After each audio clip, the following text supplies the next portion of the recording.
This Torah class is brought to you by TorahAnytime.com. Okay, we have a lot to accomplish. Hayom, Katzar v'hamlacha merubah. A lot to do. Okay, we begin as an introduction to the Yom Tov of Pesach and to the Haggadah and to various topics relevant to Pesach.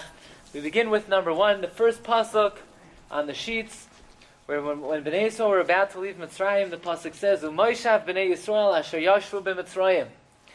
The Moishav, the habitation of the Jewish people that lived in Mitzrayim, Shloshim Shana ve'arba me'o Shana, 30 years and 400 years.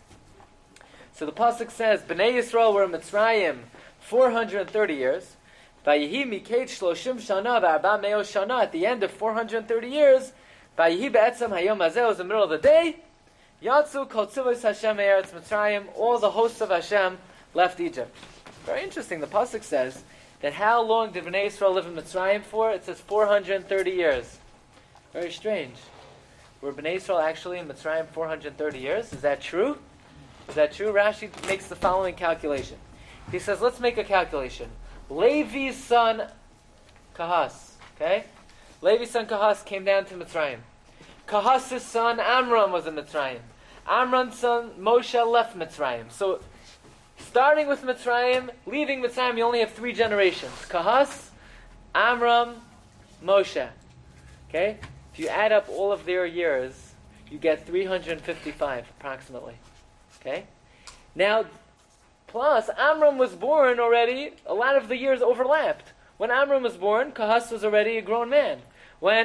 When Moshe was born, Amram was a grown man. So if you were to calculate all the years of Kahas, Amram and Moshe, you get 355. But certainly the Bnei Yisrael were not even in Egypt 355 years. They were only there, Rashi tells us, 210 years. So how could the pasuk tell us that Bnei Yisrael were in Mitzrayim 430 years? It's not true. It's not true. Now where do the 430 years come from? Actually, by the Bris Bein HaBesarim, by the covenant that Hashem made with Abraham, he said that Klal Yisrael will be in a land that does not belong to them for 400 years. It says, Ki ger yeh zaracha arba me'o shana. Your children will be strangers 400 years. Zaracha, your children. From the time that Abraham had children, from the time Yitzchak was born, until the Jewish people left Mitzrayim, it was 400 years.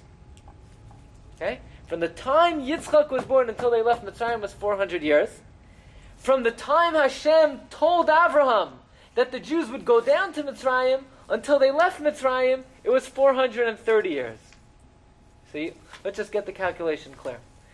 When Abraham was 100 years old, what happened? Yitzchak was born. From that moment until the Jews left Mitzrayim was 400 years. How old was Abraham when God told him he was going to have a child, and then the Jews would be in a strange land for 400 years? 30 years earlier. 70. Okay? By the Bris Bein HaBesarim, 70. Abraham, at age 70, Abraham was told that he would have a child. He would have a child, Yitzchak. From the time Yitzchak was born until the Jewish people left Mitzrayim, 400 years. Yeah, but it says, Shiur Mitzrayim, 34 Shana. So Chaim is saying, come on, don't pull the wool over our eyes. That's not what the pasuk says. The pasuk says, Bnei Yisrael were in Mitzrayim 430 years. So very nice. You're starting to make calculations from the time Yitzchak was born. They weren't in Mitzrayim then. So actually, Rashi elaborates further, and Rashi says that all Hashem told Abraham was, Ki ger yeh zaracha, their children would be gerim, strangers. Even when Abraham was in Eretz Yisrael, it says Eretz Megureihem. It says when Abraham was in Hebron, it says Asher gar sham Abraham. Abraham was a stranger even in Hebron. So in other words, from the time Yitzchak was born, the Jewish people, Abraham and his descendants, were on the move. But still, it says Shiur Mitzrayim. Chaim says, come on, you're not going to fool me. The pasuk still says, "U'moshav b'nei Yisrael asher yashvu b'Mitzrayim." They were in Mitzrayim. Shloshim shana v'arba me'o shana, 430 years. They weren't. They were not in Mitzrayim 430 years. And in fact, the Gemara Megillah tells us that King Talmai, who was the king of Egypt, commissioned 70 Chachamim to translate the Torah, and he knew they would try to maybe fool around with the translation and interpret things to maybe trick the king. So he put them in 70 different cubicles, and he said, you all translate the Torah. And the Gemara says that each one of these 70 sages had Ruach HaKodesh, and they all made the same corrections. Then when they got up to this pasuk, they made 2 corrections. Look at number 3. The Gemara Megillah tells us, Umoshav b'nei Yisrael asher yashvu b'Mitzrayim. The Jewish habitation in Mitzrayim. Uveshar haratzos. And in all other lands. Okay, so they stuck in, not just Mitzrayim. They stuck in the words, and in other lands. Arba meo shana. Not 430 years, 400 years. Yeah, but for somebody that wants to go against the Torah, says, listen, we said to him, listen, the Torah is all true. Okay, and he comes, okay, Torah is all true, so why he says over here it's 430 years, but it's not 430 years? So why Torah can make a mistake? It's from God, right? So how we have mistaken the Torah? How can you explain that to the guy? Okay, so Chaim had his Cheerios this morning. No, I just came from somebody that tried to convince him to about the Torah. I tell him, listen, there's so many mistakes in the Torah. How can you tell me this is true? Okay. I said, no, it's not true. For everything there is explanation. There's nothing. So. Okay, so we have, if the Chachamim felt it necessary to make corrections for the king of Egypt, to change it from 430 years to 400 years, and to stick in the words, not only were they in Egypt, but they were in all other lands also, then how do we explain this pasuk to ourselves? How can we reasonably read this pasuk? That the Jewish people were in the land of Egypt for 430 years, they were only there 210 years. You want to count from the time that they were wandering, from the time Yitzchak was born, okay, you get 400, but they weren't in Egypt 400 years. How do we understand this? How do we understand this? That's not right. Rabbi, there's a midrash also that says because Shamati את זעקתם, so he cut it off. What? When Hashem שמע את זעקתם במצרים, so he reduced the years. There's a midrash about it too, no? Okay, so we're going to see that even though they were supposed to be in Mitzrayim a much longer amount of time, God shortened the amount of time we were in Egypt because of Vayimaru es chayehem. We'll see exactly how we could calculate the numbers. Okay, the Malbim says something very interesting. Okay, how old was Abraham when Yitzchak was born? 100. 100 years old. Okay, from that point on until we left Egypt, how many years? 400. Where do the 430 years begin from? 70. From when Abraham was 70. What happened at age 70? The bris bein habesarim. God made a covenant. You're going to have children. The children are going to go down to Egypt. Fine. How old then was Abraham when God spoke to him? 70 years old. If God spoke to Abraham, where was Abraham at that time? He must have been in the land of Israel. God doesn't speak to Nevi'im outside of the land. He must have been in Eretz Yisrael. So how he spoke with Moshe and Aaron out of Israel? Yeah. He spoke to Abraham when he was in Ur also. In Ur Kasdim, he said Lech Lecha. But we know that Hashem spoke to Abraham. Especially, there's a difference between speaking and nevuah. This was a nevuah of the future, not just Hashem said, do something. That's different. Hashem says, do something. That's just a command. If Hashem gives you future information, that's only in the land of Israel. What does B'Sarim mean? Which man B'Sarim mean? Between the parts. Which parts? The different karbanot that he split in half. Now, that means Abraham was how old when God spoke to him? 70. Yes. Wait a second. If you look in the beginning of Lech Lecha, what does the Torah say about how old Abraham was when he left Haran?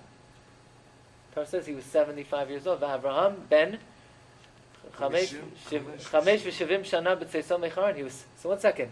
He was 70 in the land of Israel. So how did he get back to Haran at age 75 to then go back to Israel? So the Malbim says he did. First he went to Israel at age 70. He went back to Haran, and at age 75 Hashem said, out of here. So actually when he left to Israel, when the Torah says Lech Lecha, it was not the first time he was in the land of Israel. Okay, but this is not where we're getting at. Says the Malbim, when the Torah says Umoshav b'nei Yisrael, Moshav doesn't mean they actually lived there. Right? Let's say I would ask you, how long have the Jews been living in the Catskills? Oh. So you'd say 60 years, right? You know? No. Yeah, whatever. 45. Whatever it is. 60 years, what do 50 years. 60 years, 1950, what do you want? 1950? Okay, around 60. Now let me ask you, they're there 60 years? They're not there the whole year. They're only there 2 months a year. They all lived there. The answer is, it doesn't matter whether you actually live there or not. They own homes there. They own their homes. You own a home. It's called moshav. For instance, when it talks about if somebody owns houses in a walled city, the Torah says it has certain halachos. You don't have to actually live there as long as your house is there. So if I have a house, mayor of Chicago, If he lives there Okay. one day. The word moshav does not mean vayeshav. Vayeshav means they actually lived. Moshav means So if I have a habitation. resident in Israel, I live in Israel? No, but it's considered you have a moshav. The word moshav doesn't mean you dwell there. It means you have residence there. Citizenship. You have residence. Citizen. No? And therefore, listen to this. When Abraham was 70 years old, God promised him that his descendants would go down to Egypt. By the way, where did the Jewish people live in Egypt when they went there? Which Goshen. land? Goshen. Goshen. Does anybody know when Goshen was developed? When? Right? When did that neighborhood develop? When was it began? When did it spring up? When did the people start building houses there? When Abraham was 70 years old, Goshen began to develop. Did anyone live there? No one lived there. 5 years later, when Abraham came to Israel, what's the first thing that happened when Abraham came to Israel? Vayirav va'aretz, there was a famine in the land. What does he have to do? He goes down to Mitzrayim. Where does he live? Goshen. In Goshen. Medrash says he lived in Goshen. Then he comes back to Israel. Then a few generations later, Yaakov goes down. Why do you think Yaakov picks the land of Goshen? Because he likes it? No. Because he knew Abraham lived there before. So the area of Goshen had been developed when Abraham was 70 years old. So if we were to say, how many years did the Jews have residence in Mitzrayim? 430 years. Goshen. So Umoshav Bnei Yisrael, the habitation of Bnei Yisrael, Asher Yashru b'Mitzrayim, Shloshim Shana v'Arba Me'os Shana, 430 years. How many years did they live there? 210. But how many years do we say they had Moshav? Did they have residence there? They had 430 years residence. Did they live Why there does the it whole have to time? say No, B'chol Aratzos? how do we know that? The rabbis. So in the time They that wouldn't buy this. ברעב, Well, that. שאברהם אבינו ירד למצרים, ברעב, הוא היה בן 75 או בן 70? 75. So he didn't actually go there until Goshen had already been developed 5 years. They wouldn't buy it? Okay, Rabbi. we'll discuss it. You know what I'm asking? I hear. So, but, Rabbosai, if we were to ask, how many years did the Jewish people work in Egypt? Would it be correct to say 430 years? No, it would be absolutely inaccurate. And yet, if we look in the Gemara in Sanhedrin, we have an incredible story, an amazing story. What am Sadi Aleph Amid Aleph. Okay? We have an amazing story. Why it says יצאו כל צבאות השם מארץ מצרים? What do you mean צבאות השם? Lubavitch. No, Yes, I knew he would say that. I was What? waiting. Tzivos Hashem? Yeah, I don't know. he gets the magazine. The hosts of Hashem, the army of Hashem. I don't know. I'm not sure what that phrase refers to. But amazing Gemara. The Gemara tells us that the Jews were living happily in the land of Israel. Okay, they were sitting back, they are on their hammocks, right? They were resting, they were reading their Gemara, their Svarim. And one day, a whole host of Egyptians come rushing into the land and they say to the Chachamim, you owe us money. What do we owe you for? Don't you remember when you were in the land of Egypt, the Pasuk says that by Makas Choshech, you borrowed our gold, our silver, our copper. No, pay back. You never returned it. With interest. You never returned it. So the Jews said, come on, no, you knew, we're not giving it back to you. So they went in front of the great arbiter, Alexander the Great. So Alexander the Great says, no, give them an answer. They have a good taina. They say that you only asked to borrow the gold and silver. You got to pay up. So there was a nice man over there by the name of Gavia ben Pesisa. Gavia ben Pesisa was a hunchback. And he said to the Chachamim... What's a hunchback? Hunchback, he was angeboigen. He was bent over. He was bent over. And he said, look, let me deal with them. Why should I deal with them? Because if I defeat them, then we'll be able to brag and say... The hunchback won. I'm sorry. If they defeat me, then what are they going to say? They only defeated a commoner. I'm just a common guy. If I defeat them, then we'll say our Torah defeated them. Fine, Chum say, give it a try. So Gvia ben Pesisa looks them straight in the eye and says, you're right, we owe you money. But you owe us 430 years of labor. Of how many people? 600,000 men. So we'll make a deal. I'll give you, we'll pay you up the gold and the silver, and you pay us 600,000 workload of 430 years. They thought about it. They ran for their lives. They left all their fields. They left all their fields that had been planted. And the Gemara says, Baruch Hashem, it was Shemitah. So the Jews really needed the money. They really needed the fields because they couldn't plant. They couldn't sow during that year. So that's how Gvir ben Pesisa defeated the Egyptians. How did he defeat them? He said, look, we'll pay you. You just pay us 430 years worth of the workload of 600,000 males. One second. Was that accurate? No. Was that accurate? No. Very nice. We have all these technical ways to explain the pasuk. How it's really the 200 430 years was just the habitation of Bnei Yisrael. They didn't actually. But how could Gvir ben Pesisa, where this is a court of law here, right? All evidence is going to be scrutinized, right, under the close examination of the judge. Why would Gvir ben Pesisa offer false information? Let him say, you owe us 210 years for 600,000 people. Again, we have no way of explaining 430 years other than, draying it by saying Moshav doesn't mean they lived there, it means they had houses there. But how could Gvir ben Pesisa look these Egyptians in the eye and say, you owe us 430 years? It's not 430 years. He's a good lawyer, Rabbi. We did work day and night, so it was like 430 years. Good lawyer. Ah, very good. So Mr. Friedman is mechamin to the Chida. Chida says that really they work day and night. Now, and that's like double. Now, it still doesn't get you the extra 10 years, right? 210 times 2 is 420. But the Chida does say this. Chida says the calculation 430 years is including the nights. Okay? But maybe you remember from last year, one time by Shalashudas, we said it very quickly. I didn't even mean to say it. Okay, now we're going to try to offer... We're still off right now. We're going to try to offer, and you have to really hold cheshbon. That means you have to focus on this, and those who concentrate will be rewarded with something magnificent. 1 second, the 10 is for the Shabbos, because usually normally they work Shabbos too, so... Let's start with this. We'll start with the following. Tosfos in Masechta Pesachim wants to know, every Shabbos in Kiddush, what do we say? Zeicher liyetzias Mitzrayim, right? Zeicher liyetzias Mitzrayim. Shabbos somehow commemorates the exodus of Egypt. How? How does Shabbos commemorate Yetzias Mitzrayim? Right? Well, because we eat challah, we eat gefilte fish? Yetzias Mitzrayim started on Shabbos, when Moshe gave him, told Pharaoh to give him a day, so they were reading scriptures that they're going to be... Okay, good. Ruven remembers the Shiur Parsha Shemos, right? We said where Moshe suggested to Paro to give us off on Shabbos, and that and on Shabbos we dedicated the day to learning, and then Paro abolished it. Listen to what we're going to say now. How many years did the Jewish people, how many years were they strangers? Gerim. From the time Yitzchak was born until they left Mitzrayim, how many years was that? 430. 400. 400, right? 400. Okay. How many years did they work in Egypt? 210. Did Paro make us work on Shabbos? Yes. Yeah. Were we supposed to have worked on Shabbos? No. When God decreed that we're going to be in Egypt, did he have in mind we should work on Shabbos? No.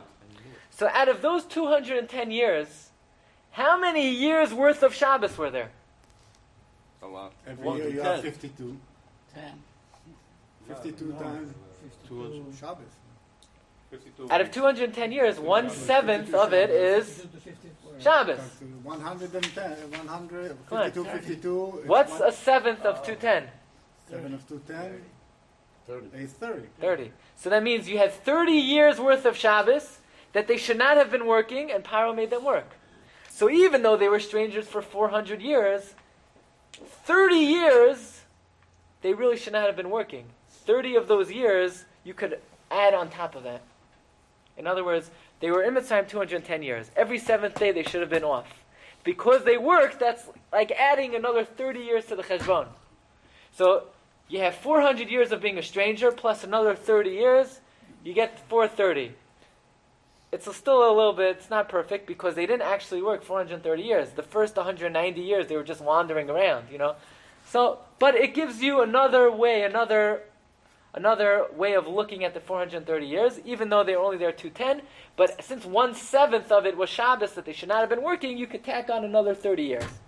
Okay, That's what Rabbi Yonasan Eibeshitz says, right? I just said. Oren says every shiur has to have one Rabbi Yonasan Eibeshitz. No, he never. He's joking. Rabbi, I said that, huh? Is that what I said? See, I think I said that.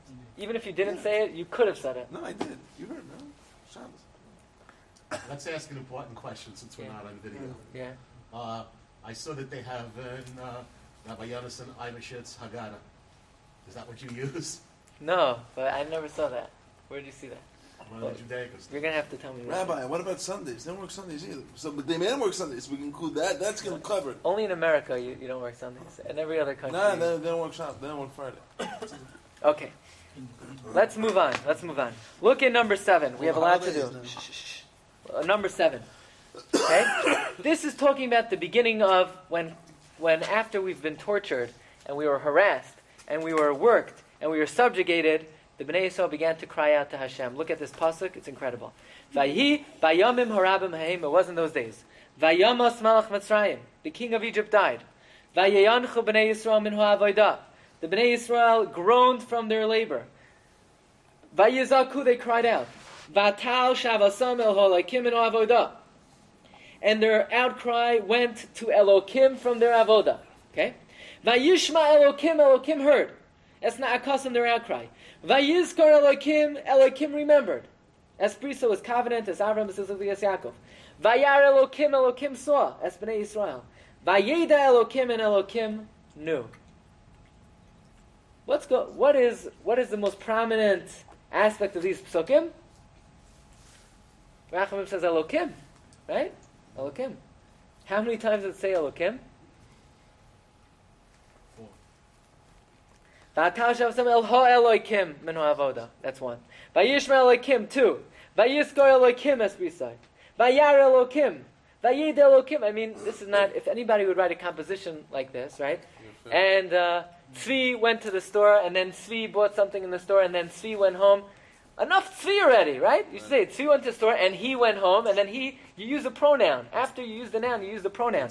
It should say, Vatal Shavasam Elokim, and Vayishma Esna'akasam, Vayiskar Esbrisai, Vayar, Vayeda. Why does it keep on saying Elokim, Elokim, Elokim? Enough, we know what we're talking about. Okay. Isn't that name for compassion? And Elokim is the name of God's attribute of strict judgment. Just the opposite. Strict judgment. Which is also a question. If God is remembering them and trying to have mercy on them, why would it use Elokim? It should say Yud Kei Vavke is God's attribute of mercy. Okay. One more thing, and then we're going to tie it all together. It's really something incredible. Right before in the Haggadah, we introduce the 4 sons. We say a little intro. Baruch HaMakom Baruch Hu. Blessed is God, blessed is He. Baruch Shenasan Torah La'amo Yisrael. Blessed is He that He gave us the Torah. Baruch Hu, blessed is He. How many times do we need to bless Him already? I mean, one time is enough. Baruch Hu. Every time, 4 times, Baruch HaMakom, Baruch Hu. Baruch Shenasan Torah, Baruch Hu. Enough. Well, what do we have to repeat it again and again? And even more important, what are we saying? Baruch Shenasan Torah Yisrael. Thank you for giving us the Torah. What is that?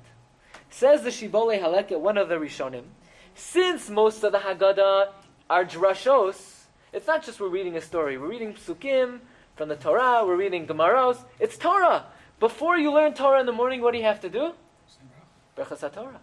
Says the Shibbolei Haleket, before we start the Haggadah, we make Birchas HaTorah. We say, Baruch Shenasan Torah La'amo Yisrael. Birchas HaTorah, let me ask you, anybody here make Birchas HaTorah before they came to the shiur tonight? This morning. No. When you make Birchas HaTorah in the morning, it covers the whole day. Covers the whole day. Why? Am I learning the whole day? Let's say I put on tefillin in the morning and then I want to put on tefillin in the afternoon. Do I make another bracha? Of course. Because I was mafsik. I made an interruption. Let's say anytime you do a mitzvah now and then you do it again, you have to make another bracha. So why is Torah different? Why don't we make a bracha every time we learn? Because since there's an obligation to learn whenever you're able to, v'higisa bo yom v'layla, there's no such thing as an interruption. The obligation to learn rests on your head at all times. It devolves on you at all times. There's no such thing as an interruption till you go to sleep. When you wake up in the morning, you make another bracha. So why in the world do we have to make Birchas HaTorah? Just because it's the night of the Seder? No other night of the year we have to make another Birchas HaTorah. Why are we making Birchas HaTorah? Okay. What we're about to hear You should make a bracha that you're able to hear this. This is worth. Okay. How many years were the Jewish people supposed to be in Mitzrayim? 430 years. We're about to learn something from the Sefer Torah Chaim. Torah Chaim was written by Rabbi Avram Chaim Shiur. Okay, Rabbi Avram Chaim Shiur passed away in Lemberg in Poland on the 9th day of Teves, 1632. Okay, he's one of the early Achronim. Listen to what he says. The Bnei Yisrael were supposed to be in Mitzrayim 430 years. Does anybody know how many years did they actually do hard work in Mitzrayim? They were there 210 years. But the actual tough labor in Mitzrayim was only 86 years. 86 years from the time that Miriam was born. What does Miriam mean? Marar, bitter. From the time she was born, things became bitter for the Jewish people. The actual bondage and labor was only 86 years. It was only 86 years. Incredible. That means most of the time we were supposed to be in Mitzrayim and working, somehow it never happened. Not most. Very interesting. The Medrash tells us, what is the source for drinking the Dalet Kosos on Pesach? Because when the Sar HaMashkim, when Paro's cupbearer, when Paro's officer who provided him with the wine, had a dream, it says the word kos 4 times. So corresponding to these 4 kosos, we drink 4 kosos the night of Pesach.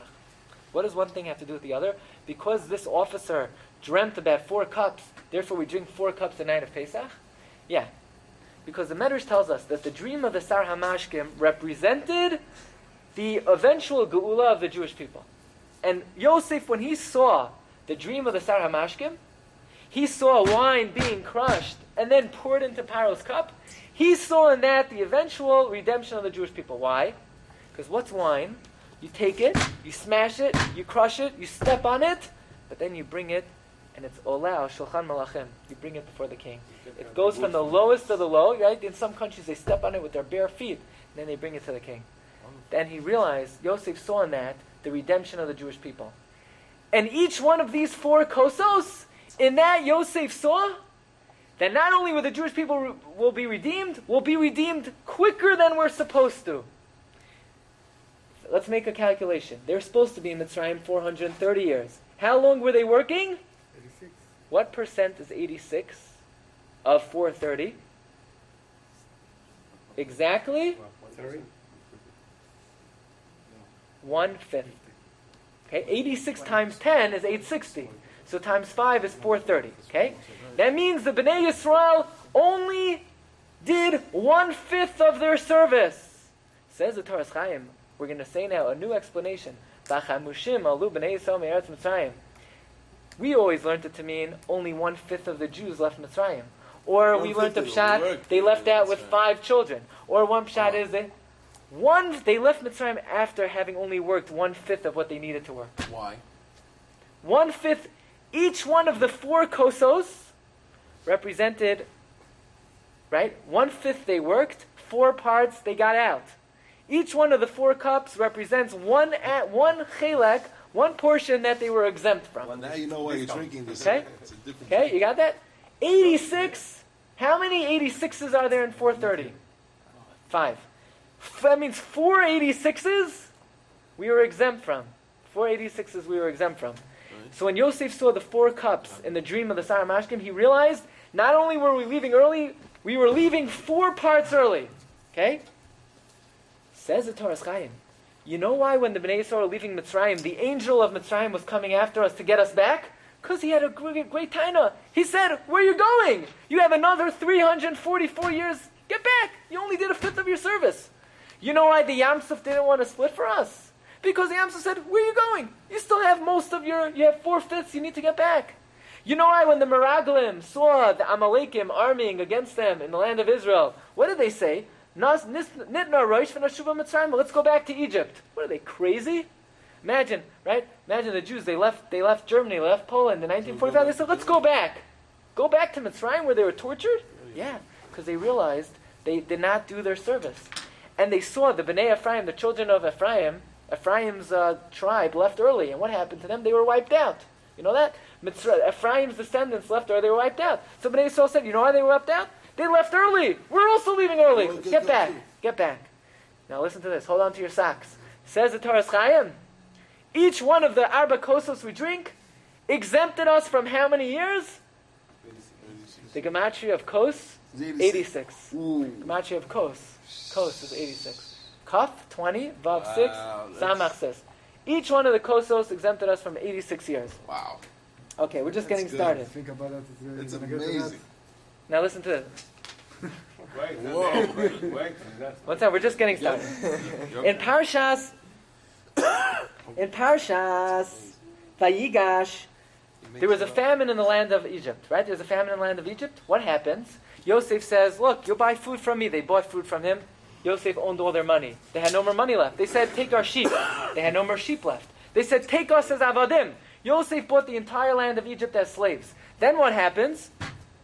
Yosef says, you're my slaves, and therefore whatever you produce in your fields, you give me 1/5, and you keep 4/5 to yourself. Says the Torah Chaim. Why is Yosef being so generous? Why is he saying you could keep 4/5? If you own someone as an Eved, You get then you 100%. Komashe, Kona Eved, Kona Rabo. Whatever, right? Right? You tell your babysitter you could keep 4/5. No, you work for me, I'll give you your salary, and why is Yosef being so generous? Says the Torah Chaim.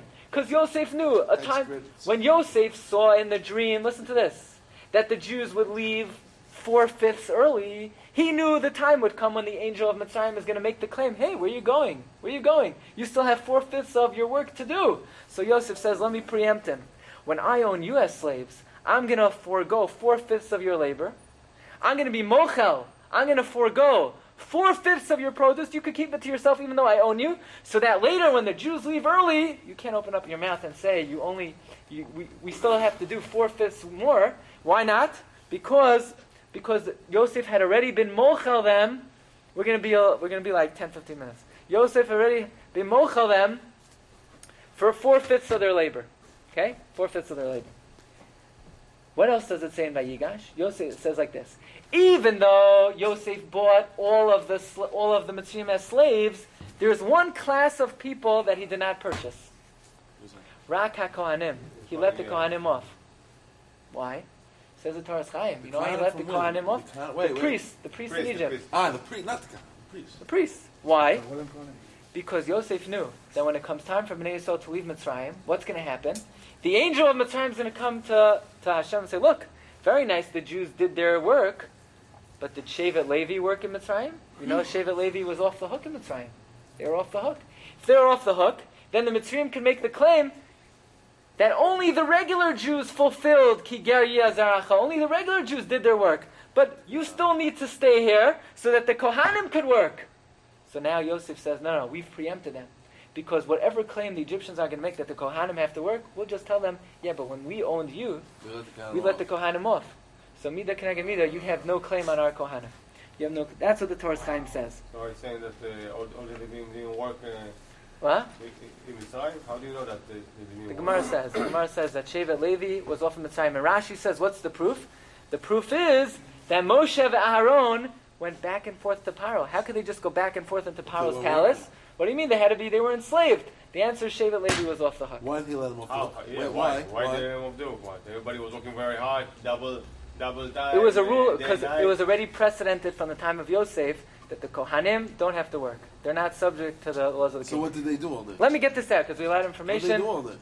They learned. What do you think? What else do you do? They learn. Okay. I'm tired.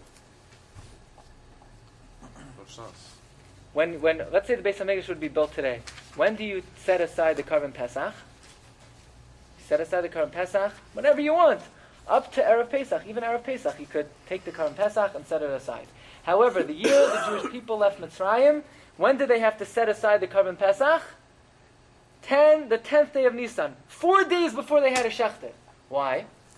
Says the Torah Chaim, each one of these days was a zechus to knock off 4/5 of 1/5 of the service they needed to do. In other words, remember we said they only did service for how many years?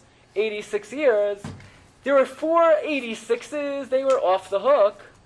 Each one of those days, because when the Jews took their karban, what did they take as a karban? They took the sheep. The sheep was the god of the Egyptians. And the Egyptian says, what are you doing with the sheep? So we didn't say, nothing, we're just, we're petting it. No, we said we're going to take it, we're going to cut its neck. So the Egyptians, Chazal say, they didn't know what to do with themselves, that the Jews were going to kill their God. But miraculously, the Jews had bitachon in Hashem, and nothing happened to them. Each one of these days that the Jews advanced the preparation of their karban, knocked off one fifth, one series of 86 that they needed to serve. Okay, you don't hear this stuff in yeshiva. Okay, that's why you come here. Now listen to this. There's a very big question. Why everything on the night of Pesach revolves around the number 4, right? We have 4 questions. 4 sons. 4 drinks. 4 kosos, right? Why everything around the number 4? Because Torah Chaim says we needed the zechus to knock off these 4 86s, these four kosos, right? Kos is gematria 86. Each one of the 4 kosos knocked off 86 years of avodah. 86 years of avodah. Tell you something interesting. The Torah Chaim says it's not so easy. It's not so easy. You think just because we drink 4 kosos, each kos just knocks off 86 years of avodah? Believe me, he says, if Hashem made a gzeira that the Jews were supposed to be in Egypt 430 years, and we only were there 86 years, these 4 86s are not knocked off just so easily like that. Okay? How many years did we get off the hook in Egypt? Meaning, how many years do we still owe? 4 times 86. 4 times 86. What's that?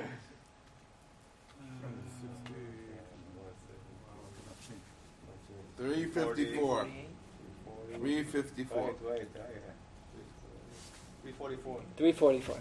340. We owe 344 years. 486s, we owe 344 years. Okay, we're coming to this. 344 years. When Hashem comes to Moshe, and he says, Moshe, tell the Bnei Yisrael to leave Mitzrayim. Moshe says, they're not going to believe me. They're not going to believe me. So Hashem says, you know what you should tell them? Eya asher eya. Rashi says, tell them, I'll be with them in this tzar, I'll be with them in the future tzaros, just like I'll be with them in this tzara. What was Hashem telling Moshe? Hashem was telling Moshe, why did Moshe think Bnei Yisrael would not believe him? Because Bnei Yisrael knew they needed to be in Mitzrayim 430 years. They only actually worked 86 years. So Moshe says, you think they're going to believe me when I tell them it's time to go? They're not going to accept it. Says the Torah Chaim. The 4 golisim, the 4 golios that Bnei Yisrael will endure and has endured throughout its history, Bavel, Madai, Yavan, Edom, is a makeup for these 4 86s that we did not sit through, we did not suffer through, we did not endure. In other words, God took us out early, but it was at a cost. The cost was we left 86 years early, 1 golos. 86 years early, 2nd golos. 86, 86. So Hashem says to Moshe, Moshe, they'll believe you when you tell them it's time to go. So just tell them that they're not going out scot-free. They're going to have to pay it back. When they hear that, they'll accept. They'll realize this is no freebie. They'll realize there's more to come. But everything was written already before. So how you can say that? How what? Everything was written before. Yeah, Torah, you know that everything's in the Torah, so everything was written before. That we're going to have the galus and everything. So how you can say that? It wasn't written before. That was a tradition they had. That Hashem's telling Moshe, tell them that there are going to be 4 golisim. Really, we need a lot more time. I don't want to hold everybody up. Give me 5 minutes and let's get this out. So why later? We'll just give it now. Unless you wanna, anybody, you wanna stay after? No. No? Okay. So why later? Just give So it then, now. then give me 5 minutes and we'll. Okay. What does Hashem tell Moshe? Hashem tells Moshe, how many more years do they have to make up? How many years do they have to make up? 344. 344. And throughout Shas, whenever we find the Goyim subjugating the Jewish people, what is that called? Shmad. You ever hear? Shmad. What's Shmad? Shin Mem Daled. 344. Says the Torah Chaim, the concept of Shmad, the concept of subjugation of the government. What's the root of that word? Shamad? The root, he says, is the 344 years that we still owe in Mitzrayim, that we were let out, but we have to make it up. We have to make it to the Goliath. We have to repay. No. We owe it. We have one more left. So he says, what do you mean? The 70 years in Bavel? The 70 years in Bavel, that's not 86. The 1,000 years in Edom, that's not 86. God knows how to calculate to... So why did God let us out early for? Okay, now listen to what he It's says. not worth it. Comes along the Chidah. The Chidah quotes the Torah Chaim. And he says the following. Moshe Rabbeinu took us out of Mitzrayim. Why? Why Moshe Rabbeinu? The numerical value of Moshe is 345. He one-upped them. He was able to one-up the 344 years. Moshe was Ole Os Achas. Says the Chidah. Hashem tells Moshe, V'zeh yeh lecha ha'os. You want to know how you're going to take them out? That one os. That one os that you have, Moshe, which is 345, that is able to one-up over the 344 years they were supposed to be in Mitzrayim. Okay? The 300... Okay. Going back to the Gemara. Remember the Gemara said that Gvia ben Pesisa says to the Chachamim, right? Gvia ben Pesisa says, listen, he says, you owe us 430 years of the manpower of 600,000 people. Wait a second. We said they didn't work 430 years. They only worked 86 years. Plus weekends, Rabbi. So the Chidah says, yeah, but it wasn't 600,000 Jews either. How many Jews was it? 3 million. So 3 million 86 is the exact same thing as, right, 430, 600,000. It comes out to the exact same cheshbon. Gvia ben Pesisa says you owe us 430 years worth of 600,000. That's true. Because it wasn't 600,000, it was 3 million. It was 5 times that amount. 5 times that amount is 430 years. Okay. We'll conclude with this, and especially for all the yeshiva bachrim who are here, there's not, again, we don't hear this in yeshiva. But listen to what he says. Chidah says the following thing. What is it? Just because Moshe Rabbeinu's name is one letter more than 344, so I'm 345, I could take them out of the 344 years? No, it doesn't work like that. It was in the zechus of the Torah. Moshe Rabbeinu represented the Nesinas HaTorah. When Klal Yisrael subjugates itself to the Torah, Hashem, Ein lecha ben chorin ela misha osek b'Torah. The only way to free oneself from the difficulties in life if somebody subjugates himself to the Torah. That's how Moshe Rabbeinu was able to take us out of these 344 years. Okay? How many types of Torah are there? 70. We have Pardes, Pshat, simple explanation, Remez, the allusions, Sod, the secrets, Drush, right? Pardes, Pshat, Remez, Drush, and Sod. Shivim Panim Torah. The gematria of Pardes is 344. Says the Chidah, it was in the zechus of the Torah, it was in the merit of the Torah, that Hashem was able to take us out of Mitzrayim through Moshe Rabbeinu. Moshe Rabbeinu offered Klal Yisrael all aspects of the Torah. The Pardes is 344. The 344 was able to be motzi them from the 344 years they were supposed to be in Mitzrayim. Therefore, when the night of Pesach comes, what do we say? Baruch HaMakom, Baruch Hu. Baruch Shenasan Torah L'Amo Yisrael, Baruch Hu. We make 4 Birchas HaTorah, says the Chidah. Thanking Hashem for all aspects of the Torah. Because it was these 4 chalakim of the Torah that allowed the Jews to leave 344 years early. Only one time do we say, Baruch Shenasan Torah L'Amo Yisrael. We say, Baruch HaMakom, Baruch Hu, Baruch Hu. Why? The Pshat is for everybody. The Pshat. Everybody understands one chalak of the Torah. Pshat. The other 3 chalakim, not everybody is privy to. So you say, Baruch HaMakom, thank you Hashem. Baruch Hu, thanks for the remez, thanks for the drush, thanks for the sod. When it comes to the pshat, that's when you say, Baruch Shenasan Torah L'Amo Yisrael. Okay, we'll end off with this. Why 86 years? What's the calculation? Bnei Yisrael were in Mitzrayim 86, that's the amount of years they worked. Why is that the calculation? Says the Chidah in many svarim, many places. What is the name of Hashem that represents din? Elokim. Even though you ask, the kuf alone is 100. You ever hear that? Right? How's Elokim 86? But Aleph, Lamed, Hey, Yud, Mem, that's 86. Elokim represents 86, strict justice. That's why Bnei Yisrael were punished severely 86 years. How many times 86 were they supposed to be in Mitzrayim? 5. That's why the pasuk says, looking back at number 7, Vayihi, Bayamim, Harabim, Hohem. It was in those days. Vayamos Melech Mitzrayim. Vatal Shabosam El Ha Elokim, says the Chidah. Their cry went up to Ha Elokim. Hey Elokim. 5 times 86. 5 times. Really, they were supposed to be there 5 times 86, 430 years. But because Rebbeinu Shalom had mercy on them, Vayishma Elokim. That's 1. Vayizkar Elokim. Vayar Elokim. Vayeda Elokim. These 4 Elokims, 486s, in God's mercy, in the zechus of the mitzvos hayom, which we learned. By the way, you have 4 kizesim of matzah, the Torah's Chaim points out. You have 4 kosos. Bnei Yisrael had 4 zechusim, lo yishinu es shemam, lo yishinu es lashonam, lo dibru lashon hara. They had 4 zechusim. In these zechus of all these mitzvos, the 486s were temporarily pushed off and exchanged for future goliasim. That's why the pasuk that speaks about the Yetzias Mitzrayim says Elokim 5 times. They were supposed to be there 5 times 86. It was knocked down 4 times. Kos is 86. Each one of the 4 kosos, Hashem is Memayit 86 years. But we try to take out from this is that Moshe Rabbeinu was able to take us out of Mitzrayim because Moshe had the zechus of Torah. Chazal tell us in many places that when a person commits himself to the Torah, when a person subjugates himself to the Torah, it removes him from the pressures of this world. Whatever troubles, whatever pressures a person has in this world, and it's inevitable, life has difficulties, but we learn in Pirkei Avos that when a person subjugates himself to the Torah, the troubles are lifted somewhat. It takes the edge off the difficulties in life. That's how Moshe Rabbeinu, they were supposed to be there, Shmad, 344, Moshe Rabbeinu one-ups it. Moshe 345, the Moshe tells him, the Zelecha ha'os. It's that one os.